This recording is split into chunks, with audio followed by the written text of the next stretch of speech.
Hi everyone, thanks for joining me for this next episode of Family Makes.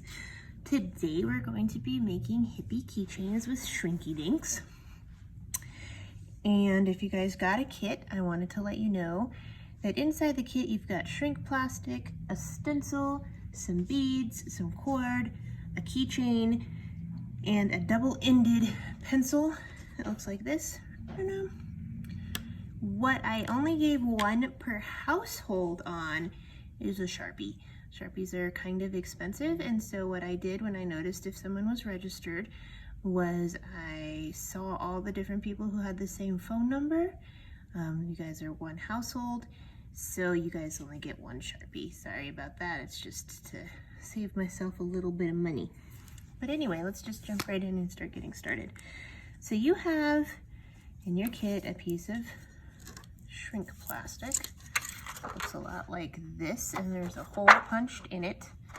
And so we're just going to use that to trace, and the Sharpie to trace our daisy peace sign. So we'll put the shrink plastic over it and then just trace it with a Sharpie. It does not have to be super duper accurate, because remember, this is going to shrink, and it is going to shrink a lot. So we don't want to put a lot of detail on our shrinky dink here, just because it's not worth it. It's going to shrink up and you're not going to see it anyway. So there's no point in going bonkers. This is what you'll use the Sharpie for. So everybody should share their family Sharpie, or if you have a Sharpie at home, that's awesome, and just use yours. It probably works a little bit better if you have the wider tip Sharpie, but this is what I happen to have in stock here at the library today, so that's what we're using.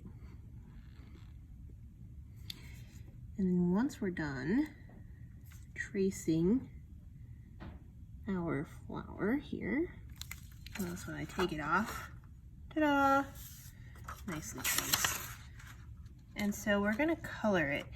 And what we're going to do is we're going to have to rough up one of the surfaces to get your Sharpie colored, your shrink plastic colored with a colored pencil. Some shrink plastic that you can buy in the store has a rough side and a smooth side, and then you can use a colored pencil on it. But this particular shrink plastic, I didn't notice when I purchased it, is smooth on both sides. That's not awesome. The colored pencil doesn't stick to something that's that smooth. It's only really for permanent marker. So we're going to turn it over and we're going to rough up one side of it. And what I'm going to use to rough it up is just like the scrubby end of a kitchen sponge. But you can use sandpaper. You can even just kind of use a rough rock, but the scrubby edge of a kitchen sponge is going to work real well. It just needs to be dry. So that sound is not pleasant. Not even a little bit. So rough it up nice and good. And it will be not shiny. On that side, you can see there, now I have a side that's not shiny, and a side that is shiny. So that should allow us to just get in there and be able to color our shrinky dink. Just so. And we will get that going.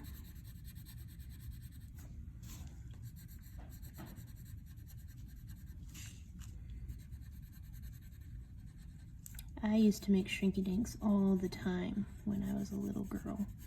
My mom liked to do them, so I made quite a lot of shrinky dink Christmas ornaments and things like that. Now as an adult, when I look at shrinky dinks and I think about what I want to do with them, I think that they have a really cool application for making jewelry. You can make earrings and stuff out of basically anything you want. Just lay your clear plastic down on top of it and trace it, and then you can color it and make sure you have that hole punched in it, and you can go from there. I really like it. I've made myself some sugar skull earrings with shrink plastic, a couple of different little pendants with it, I think it's fun, and maybe someday I'll have to have a class on doing shrink plastic jewelry, because I think it's neato. Almost a good kind of beginner into jewelry making.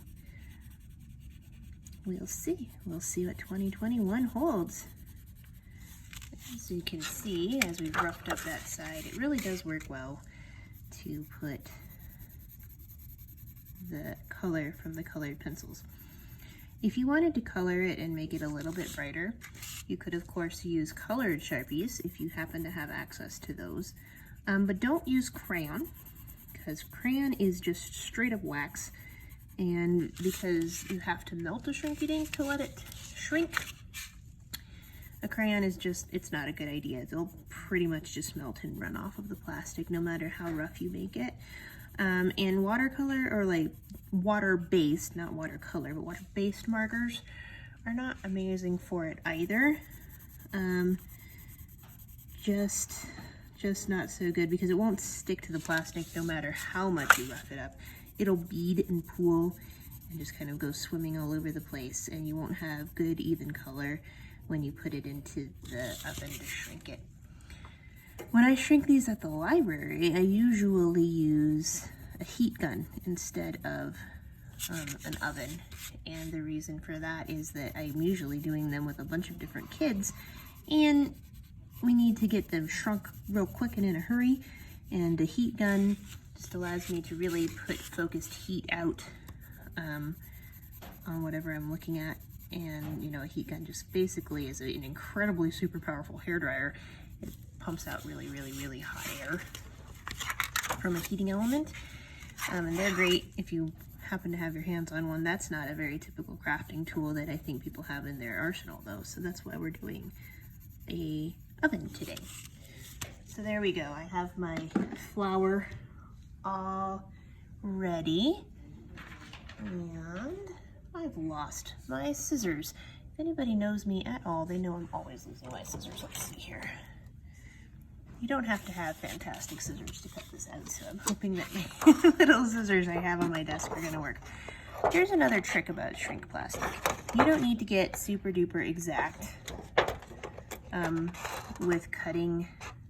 Actually, I just cut this piece off. You don't need to get super exact about cutting the shape out perfectly. In fact, I encourage you to not do that. The reason for that being is that, again, it's gonna shrink way up. And nobody's gonna notice if you cut exactly along the lines. And it is really brittle plastic, and you'll just find yourself getting really frustrated trying to get it to cut out perfectly when there's just very little way that it's going to cut out perfectly, no matter what you do about it. Sometimes when I make them, yeah, I got a little close for comfort. Sometimes when I make them, I actually just make them on a rectangle, and I'll punch a hole in the rectangle and then just make my design. And I know it'll shrink up as a rectangle, but I know one side's gonna be nice and the edges are gonna be nice and clear, right? So I'm not super worried about a rectangle there. But this one, I think we wanna kind of have it look like a flower, so I'm cutting it so that it is a flower. And you'll notice it is really brittle. Sometimes it's like ripping into the actual art itself, and that's unfortunate, but just kind of a part of it. But the nice thing is that it is really forgiving. That's why I like doing shrink plastic with maybe kids that seem like they're a little small for something that is going to get this hot.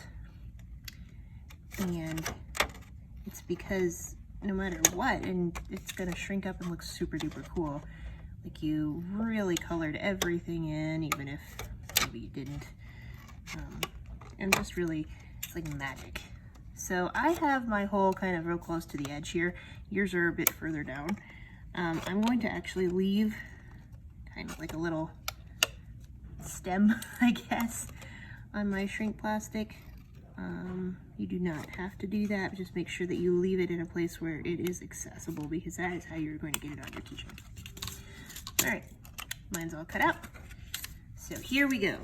We are ready to put it into the oven and get it to start shrinking. Hooray!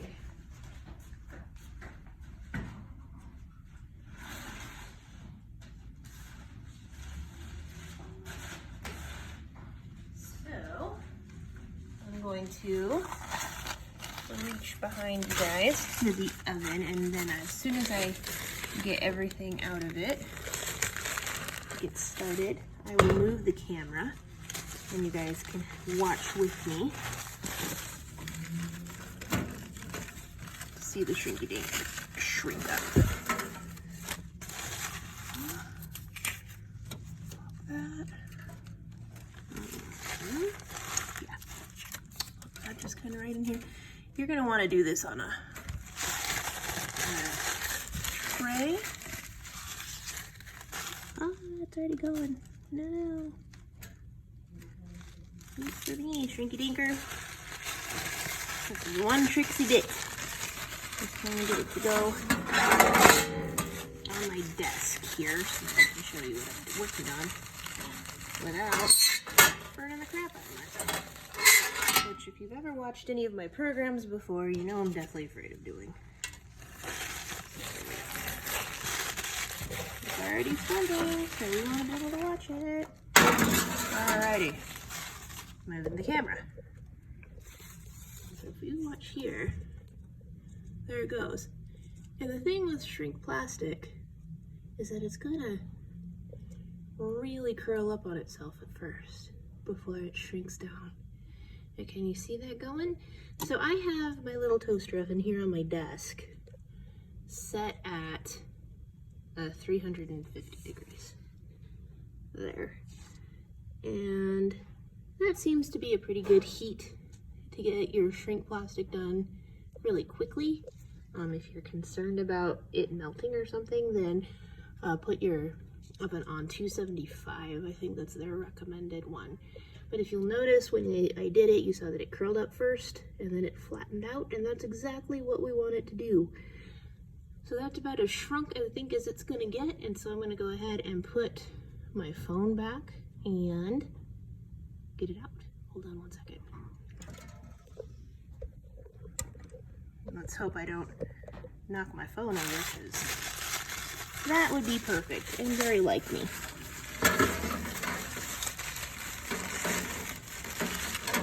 So here we go. They're very, very hot. They will stay that way for a minute. Back in the oven. I'm gonna say stop and turn it off. And so here is my finished shrinky dink charm. Pretty neato, right? Looks pretty good. You might not have thought it was gonna turn out that nice, but it certainly did. I really like how that turned out, actually. And so we're gonna just really, really super quickly make a beaded keychain to go with it. And in your kit, you've got a bunch of cord. You're just gonna thread that fella right on through there.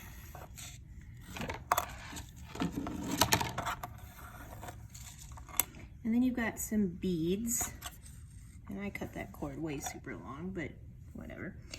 And then you've got some cool beads. So what I'm gonna do is knot the bottom of this here. So that it has a knot just kind of right there. And then I'm going to get one of my beads. I'm gonna do a yellow one. Yellow bead. And then I'm going to attempt, this is gonna be the tricksy bit, to put both ends of this cord through the hole in that bead. It may not work. We're gonna give it our best shot anyway. If not, just do one. I think I'm gonna just do one because I don't think it's gonna go. So here we go. Here's one. And then you just loop your thread around and give it another tie.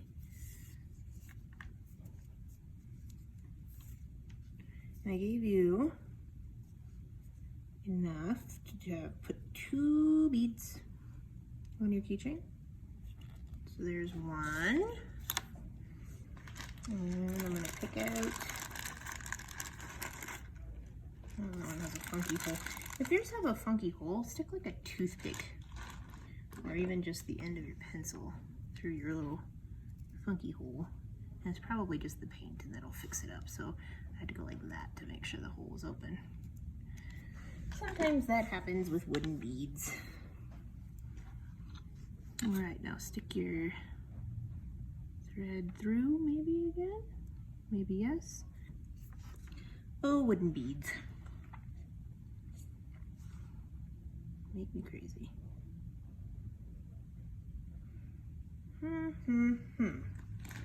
That bead just does not want to be helpful. So I'm going to get a bigger one. If you have a funky bead, I am truly sorry. I can't always tell whether or not they're going to make it.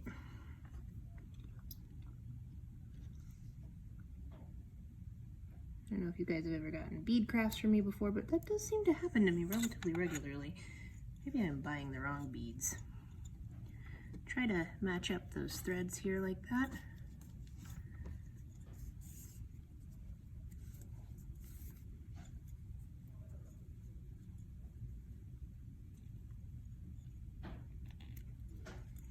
Okay. There we go. 2 beads on my keychain. And last but not least, you're just gonna give that good old keychain one of the rings that you have in your kit. And at this point, what I recommend doing is just making another, just basically just tying it on.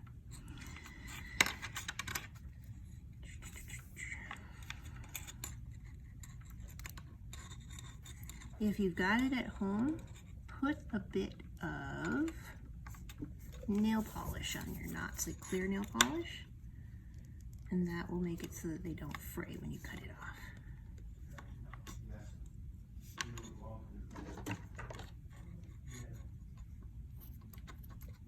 Anyway, there we go.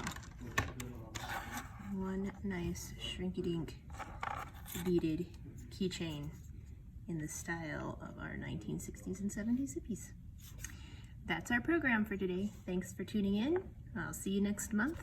Until I get to see you again in person, stay safe, stay healthy, and keep making. Have a great day.